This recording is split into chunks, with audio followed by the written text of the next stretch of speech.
wabarakatuh. Waalaikumsalam warahmatullahi wabarakatuh.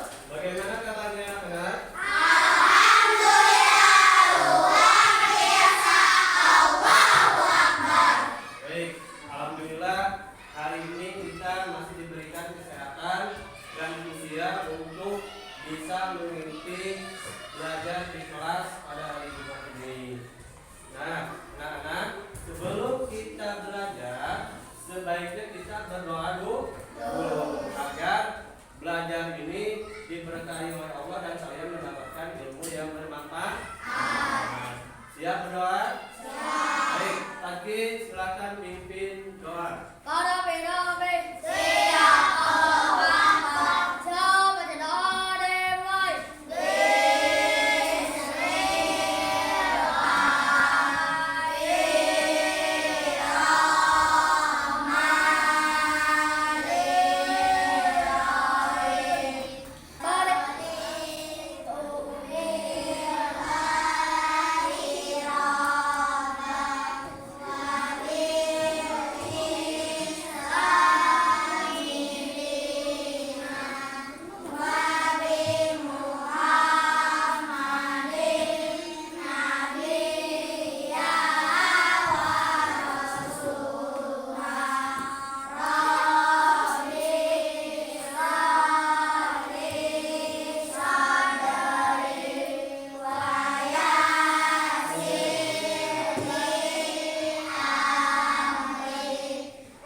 Tapi bakal lihat ada teman kalian yang gak masuk ya. Siapa yang gak hadir hari ini? Indah. Kita sama? Indah aja. Ya, baik. Kenapa Indah? Oke, mudah-mudahan kita doakan bersama supaya teman kita Indah diberikan kesehatan. Baik, agar belajar kita lebih semangat lagi, sebaiknya kita menyanyikan lagu yang semangat. Siap? Menyanyikan lagu? Nah, kita nyanyikan lagu Garuda Pancasila. Kalian boleh berdiri.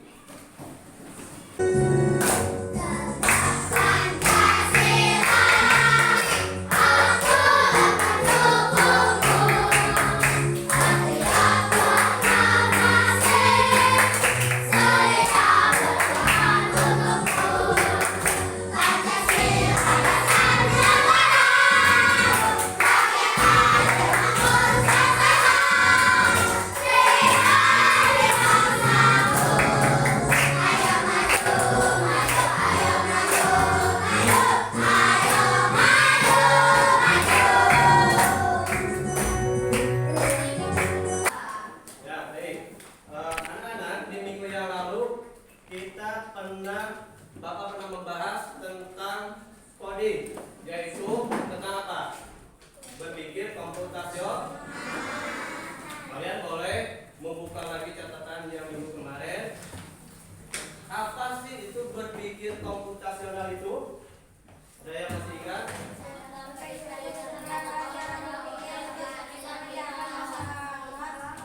Iya, itu berpikir secara sistematis dalam pemecahan masalah. Saya ingin menyampaikan tujuan dari pembelajaran coding ini. Pertama, kalian mampu menjelaskan pengertian berpikir komputasional, ya, prinsip, pola, dan dengan bahasa sendiri, serta kalian mampu mengidentifikasi pola itu seperti apa. Ya, hari ini yang akan Bapak bahas yaitu tentang berpikir komputasional, prinsip, pengenalan pola. Baik ya, bisa dimulai belajarnya. Coba tepuk semangat. Semangat.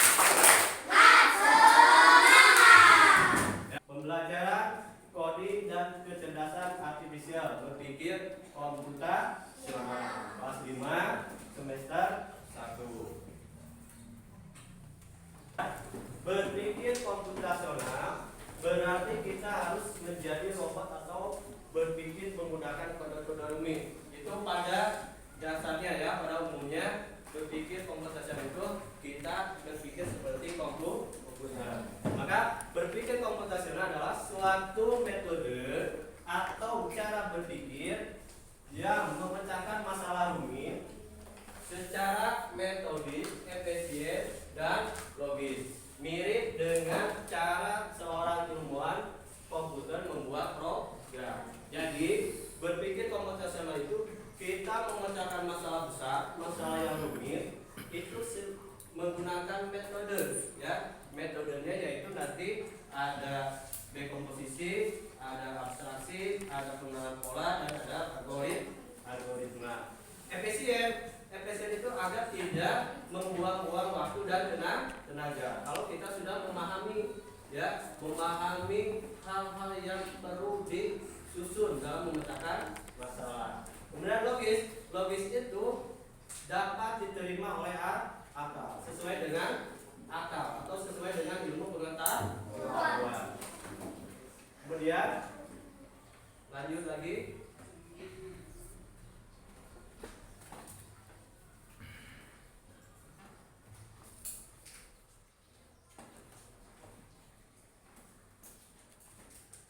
Nah ini ya, sesuai yang tadi ada beberapa cara atau metode dalam memecahkan masalah itu atau dalam memecahkan masalah secara berpikir komputasional. Di antaranya dekomposisi, pengenalan pola, abstraksi, dan algoritma.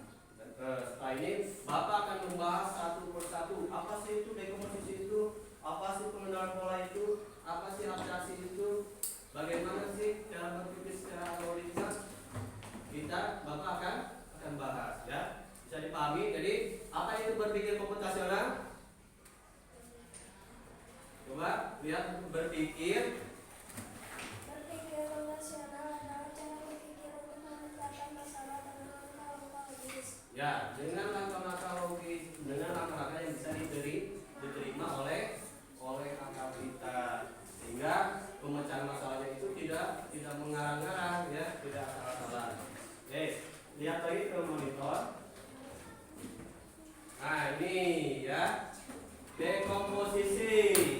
Siapa yang suka nasi goreng?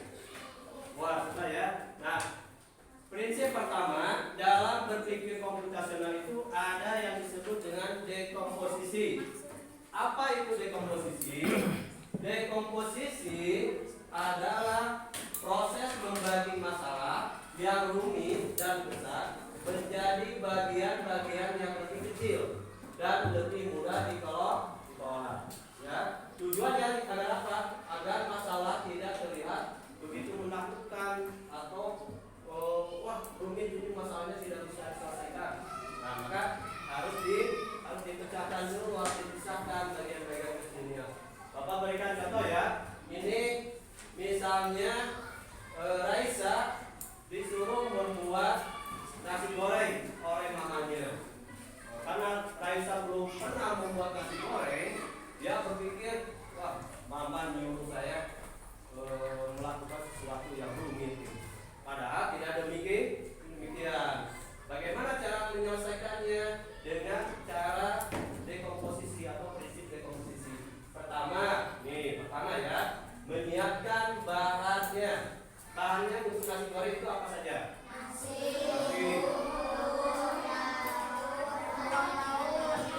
Dan lain-lain. Kemudian Raisa mengiris bumbu, ya. Bumbu itu ada bawang, ada apa lagi? Bawang daun, bawang merah, dan bawang putih. Kemudian langkah ketiga itu menggoreng telur. Setelah itu menumis bumbu. Kemudian bumbunya dimasukkan.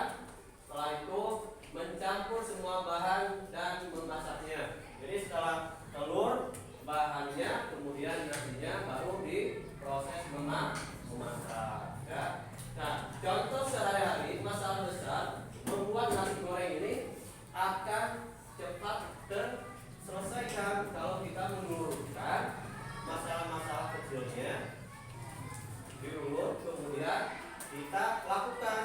Nah, melakukan tahapan-tahapan ini merupakan bentuk efisiensi dalam menyelesaikan masalah kita, ya. Bisa dipahami ya definisi itu. Jadi jangan takut kalau nanti sama mamanya tadi bikin tolong buatkan nasi goreng. Nah, karena sudah tahu, maka tadi membuat urutan-urutan langkahnya. Nah, yang kedua, dari berpikir komputasional itu ada prinsip pengenalan pola. Ya, pengenalan pola. Nah, ini nanti yang akan Bapak bahas lebih dalam. Nah, perhatikan ini, apa itu pengenalan pola? Pengenalan pola adalah kemampuan mengidentifikasi. Mengidentifikasi teh mengenali, ya. Mengidentifikasi itu mengenali apa yang harus dikenali, pola, tren atau dalam bentuk data di antara masalah-masalah kecil yang telah dipecahkan. Jadi kalian memahami itu, misalnya ini kejadian itu sering dalam waktu 1 bulan, kok bisa seperti itu? Apa penyebabnya? Ya, kenapa sih setiap bulan Juli sampai Desember itu sering terjadi banjir? Nah, kan? Itu sudah menjadi bencana tahunan. Apa masalahnya? Kalau kalian mengenali polanya, oh ternyata terjadi banjir itu setiap tahun karena musim hujan. Kedua, banyaknya sampah, ya, yang menghambat aliran air. Nah, itu kalian mengenali polanya. Tujuannya untuk apa? Membuat solusi menjadi lebih efisien jika kita menemukan pola dari rutinitas kejadian. Kita bisa menyelesaikan masalah serupa dengan cara yang sama. Jadi kalau ada masalah yang serupa, maka kita bisa menyelesaikannya karena sudah mengetahui polanya. Karena sekarang disebabkan seringnya terjadi atau seringnya muncul. Nah, contoh dalam kehidupan sehari-hari, ada yang tahu ini apa? Lampu hidupnya. Ya.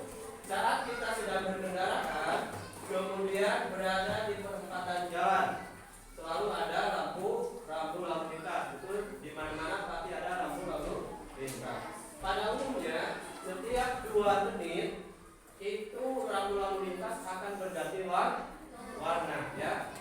Setiap 2 menit, ada yang 1 menit, ada yang 2 menit. Contoh simulasinya, lampu merah menyala 3 menit. Kemudian lampu hijau menyala 3 menit kemudian setelah apa? Ya, lampu merah menyala 3 menit. Selama 3 menit, maka kendaraan itu berhenti. Jadi setiap lampu merah, maka kendaraan itu harus berhenti. 3 menit kemudian menyala lampu hijau, maka kendaraan bisa melaju. Setelah itu 3 menit berikutnya lampu kuning, maka kendaraan itu harus mengurangi kecepatannya dan berhati-hati. Nah, pola setiap 3 menit ini, kemudian warna lampu lalu lintas itu berubah. Inilah yang disebut dengan pengenalan pola. Sehingga kita bisa menyelesaikan masalahnya ketika Bapak mengendarai mobil, karena sudah tahu setiap 3 menit itu akan berganti warna lalu lintas. Dari hijau sudah hijau, Bapak melaju. Nah, ketika mau mendekati lampu merah, Bapak berhati-hati dan mengurangi kecepatan. Karena pasti berganti setelah 3 menit itu dengan warna merah. Paham ya? Prinsip yang ketiga,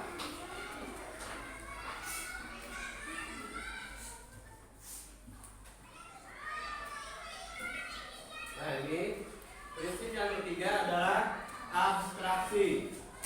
Apa itu abstraksi?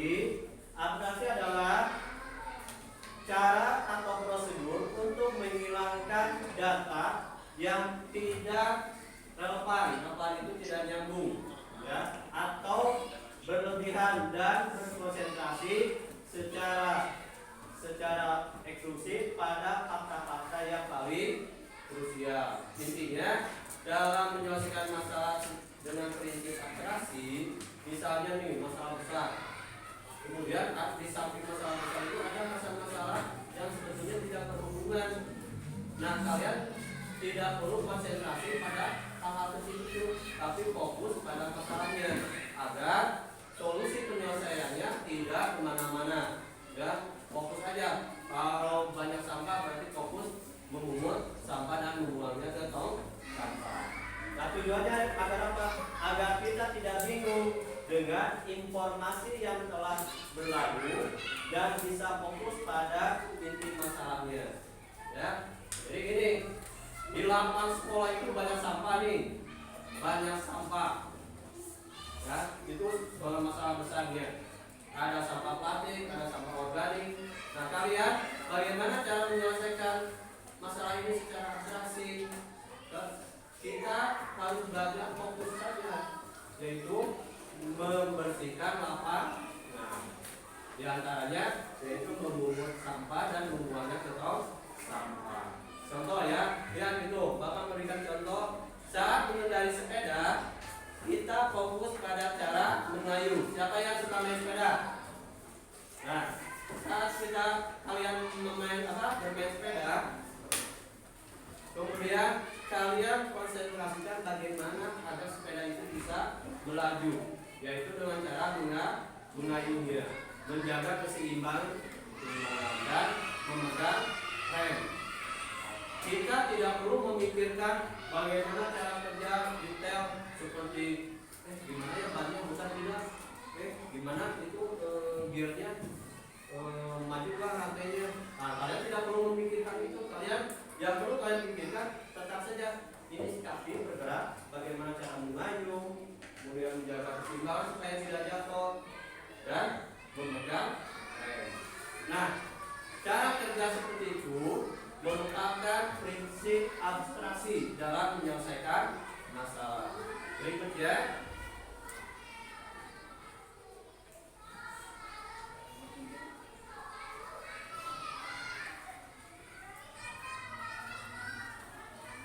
nah yang terakhir yaitu berpikir komputasional dengan prinsip algoritma. Nah ini yang lebih menurut Bapak ini lebih bagus ya. Secara algoritma, apa sih itu algoritma itu Pak? Serangkaian langkah-langkah atau aturan yang jelas ya, dan berurutan untuk menyelesaikan suatu masalah. Algoritma adalah hasil akhir dari 3 pilar sebelumnya. Nah ini kuncinya ya. Algoritma itu merupakan hasil dari prinsip berpikir yang 3, dekomposisi, abstraksi, dan pengenalan pola. Nah, algoritma dari ketiga prinsip itu ada di sini. Perhatikan ciri algoritma yang baik. 1, urutannya jelas.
gambar di kardus, maka kalian memotong kardus itu sesuai dengan bentuk desainnya. Kemudian buat sayap kincir sesuai desain. Ya, sayap kincirnya ada 4, maka kita membuat desainnya 4. Kemudian pengguntingnya menjadi bagian 4. Tahap berikutnya pasang sayap kiri. Nah ini setelah gunting kita pasang, ya, berlawanan. Kemudian buat sumbu kincir. Nah nanti di sini ada sumbu kincir. Nah ini ya, menggunakan jarum atau benang dan atau tusuk gigi. Setelah itu pasang benang atau talinya, ya, supaya nanti si kincir angin itu berputar tapi kuat ya. Kemudian untuk memperindah buat dekorasi kincir, boleh memakai alas, boleh memakai saklar, boleh memakai baterai ya, boleh diberi warna. Setelah selesai langkah-langkah ini, baru kita uji coba benar kincir itu berjalan kalau urutannya sudah diselesaikan atau terpenuhi. Ya, bisa ya nanti ketika praktek kita membuat kincir angin, langkah-langkah seperti ini kalian buat dulu urutan langkah-langkahnya ya secara sistematis.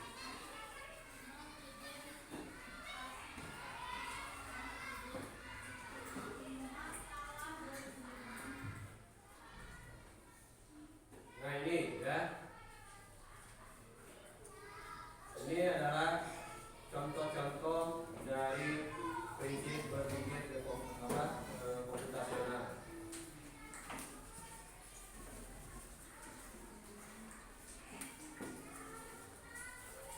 Nah ini sampai. Nah dari penjelasan Bapak tadi ada beberapa manfaat yang bisa diperoleh dari berpikir komputasional atau berpikir secara sistematis atau seperti komputer. Pertama, melatih kemampuan berpikir secara logis dan terstruktur. Yang kedua, manfaatnya membantu merencanakan sesuatu dengan lebih efektif dan efisien.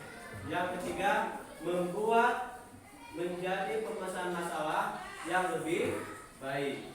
Yang keempat, meningkatkan kreativitas dalam mencari solusi. Ya, jadi kalian lebih kreatif nanti kalau di masalah itu mencari solusinya lebih kreatif. Yang kelima, menjadi fondasi atau dasar pentingnya jika kamu tertarik pada bidang sains atau teknologi. Nah, di antara manfaat yang paling besar yaitu kalian menjadi termotivasi untuk apa? Untuk belajar teknologi dan sains. Barangkali di antara kalian ada yang memiliki cita-cita, saya ingin jadi programmer, ingin menciptakan permainan atau ingin menciptakan aplikasi. Nah ini ya langkah awalnya kalian belajar coding, belajar berpikir komputasional dalam mengucapkan kehidupan sehari-hari. Selesai pembahasan materi hari ini. Mudah-mudahan kalian bisa mencernanya dengan baik, bisa mempraktekannya dalam kehidupan sehari-hari, kemudian bisa bermanfaat bagi kehidupan diri sendiri, keluarga, bangsa dan negara. Selanjutnya kita akan membagikan tugas. Karena kelompoknya sudah dibagi-bagi, ini ada 3 kelompok ya sama Bapak, masing-masing ada yang 5, 6, dan 7 orang. Bapak akan membagikan LKPD. Ada LKPD individu dan ada LKPD kelompok. Nanti lembar tugas ini kalian kerjakan secara kelompok.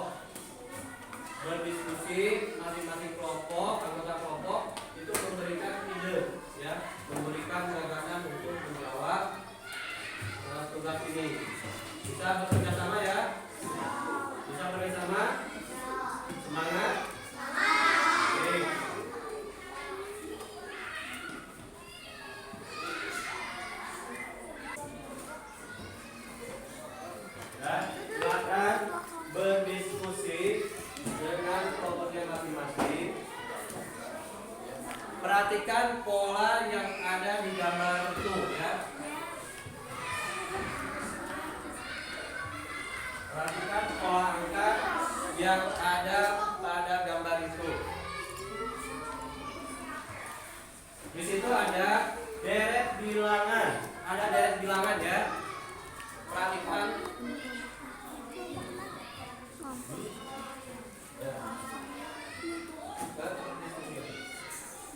Ada deret bilangan. Coba perhatikan ini. Ya, perhatikan sini nih. Lihat Bapak. Di situ ada deret bilangan dengan pola 2 ke 4. Dari angka 2 ke 4 itu berapa kali naiknya? Ada 2 ya. Nih, 2 ke 4. Berarti 4 ke 6 berapa? 2. Berarti kalian perhatikan polanya. Berapa kali naik dalam setiap angka itu?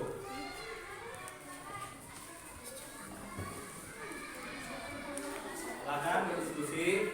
Semua memberikan ide untuk menjawab.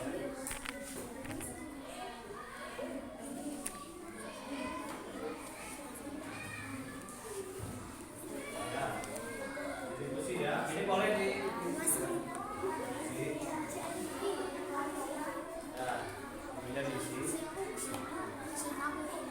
ya, mulai kelompok 1, 2, atau 3.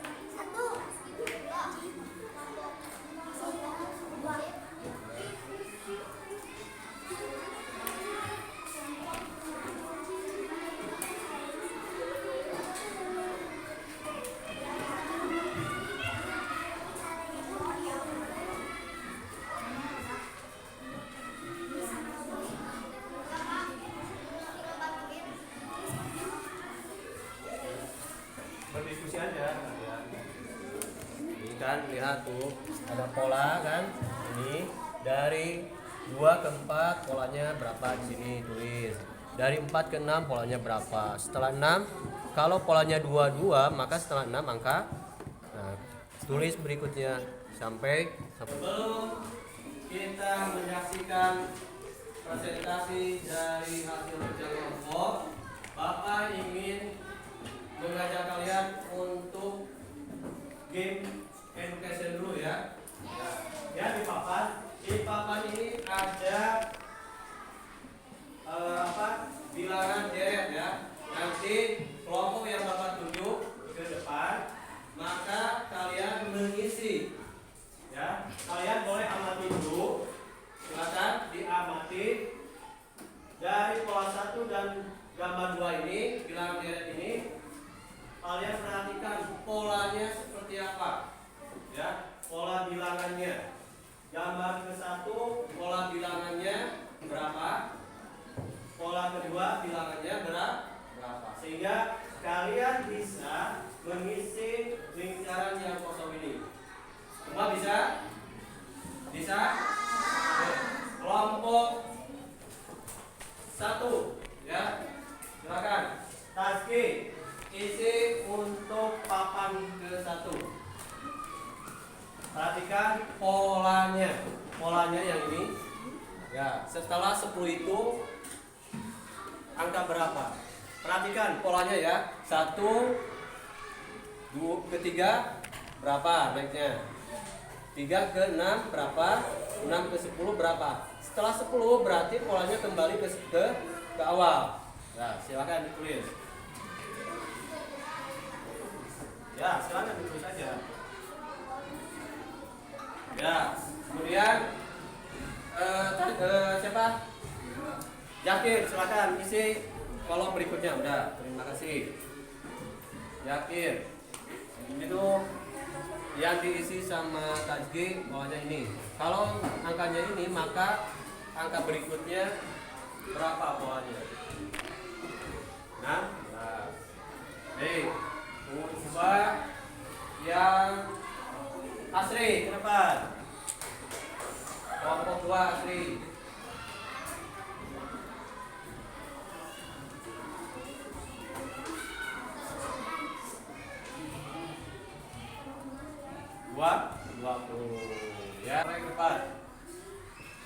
di lingkaran kelima nilainya 10, angkanya 10.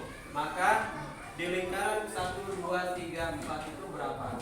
Kamu isi dulu yang lingkaran ke pertama. Ya, yang lain sambil memperhatikan, mengamati ya polanya seperti apa supaya bisa mengisi.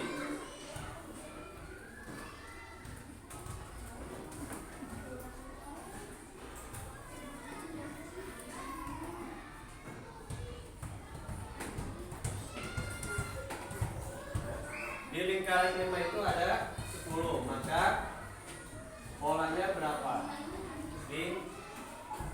Iya, bagus. Silakan duduk. Ya. Sekarang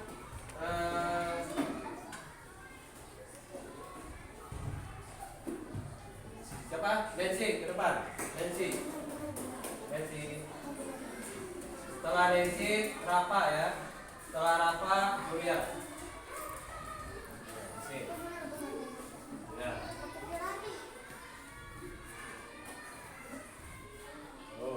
Ya, Rafa, silakan.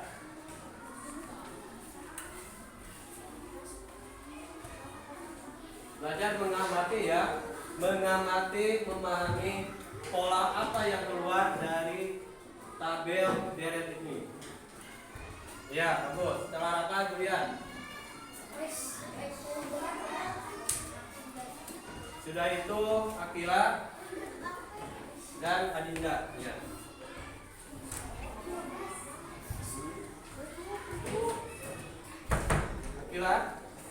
Akila, Dinda dan Ayu terakhir.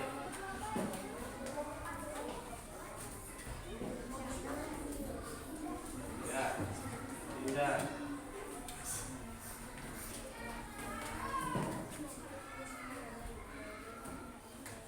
Ya, Ayu terakhir, Ayu.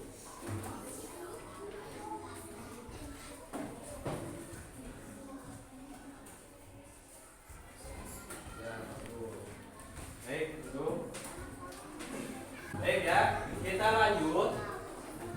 Sekarang kalian akan mempresentasikan hasil kerja kelompok. Nanti setiap kelompok diwakili oleh 2 orang saja, ya, yang membacakan. Ya, silakan masing-masing kelompok pilih siapa yang akan mewakili kelompoknya di depan. Ya, yang sudah siap, kelompok mana? Ya, silakan kelompok 2 ke depan. Ya, Nancy sama Apri.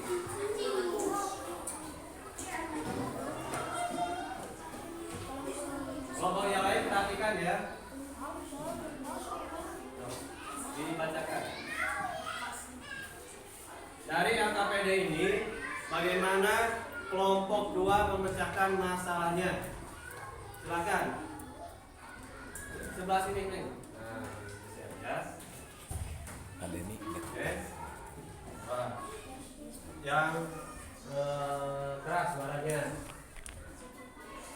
Coba. Jika hari ini maka Rafa tidak perlu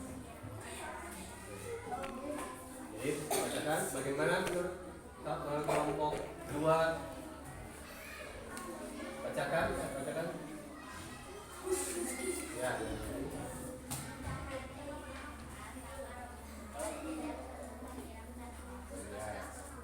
Satu.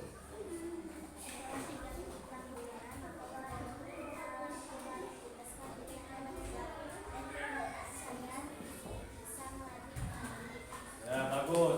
Tepuk tangan untuk kelompok 2. Kasih tepuk wow.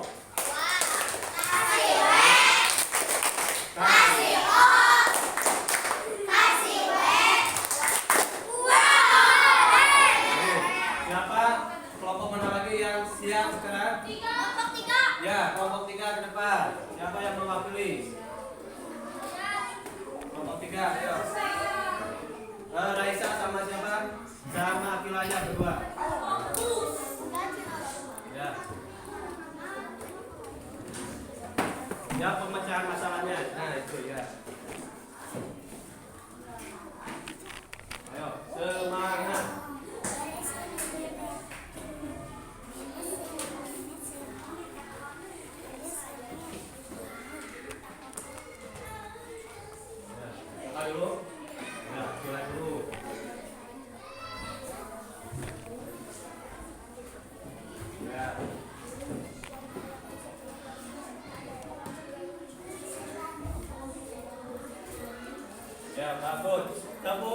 Berikan tepuk tangan untuk kelompok 3. Nah, silakan duduk. Yang terakhir, kelompok 1. Siapa yang mau mewakili? Ya, Zakir sama Tasbi. Suaranya kencang. Ya.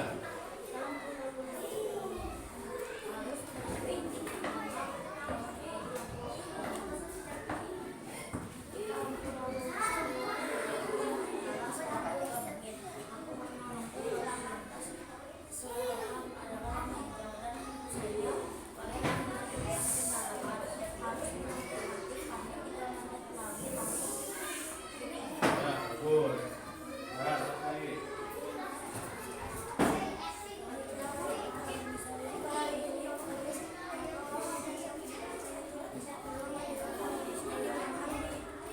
Ya, bagus. Beri tepuk tangan untuk kelompok 1. Ya, tapi sebelum kita menutup pembelajaran ini, Bapak coba ingin bertanya nih. Dari pembelajaran tadi, pembelajaran tentang coding ini, bagaimana perasaan kalian? Kurang kencang? Apa yang kalian pelajari hari ini? Apa? Coding dan berpikir komputasi. Menurut kalian nih, coba perhatikan. Menurut kalian, mudah tidak kita melakukan berpikir komputasional itu? Ya, asalkan bisa memahami 4 prinsip yang tadi ya. Apa saja prinsipnya? 1. Ya, kedua. Ketiga. Abstraksi. Keempat. Algoritma. Ya. Jadi berpikir komputasional itu merupakan proses atau cara berpikir yang sistematis, logis, dan efisien dalam memecahkan masalah dalam kehidupan sehari-hari. Paham ya? Nah, baik anak-anak, akhirnya pembelajaran ini telah selesai dan Bapak berikan 10 jempol ya untuk kalian karena telah mengikuti pembelajaran ini dengan tertib, disiplin dan semangat. Sebelum kita tutup, marilah kita berdoa dulu agar mendapatkan keberkahan dari Allah Subhanahu wa taala. Nanti silakan pimpin doa.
Terima kasih semuanya. Silakan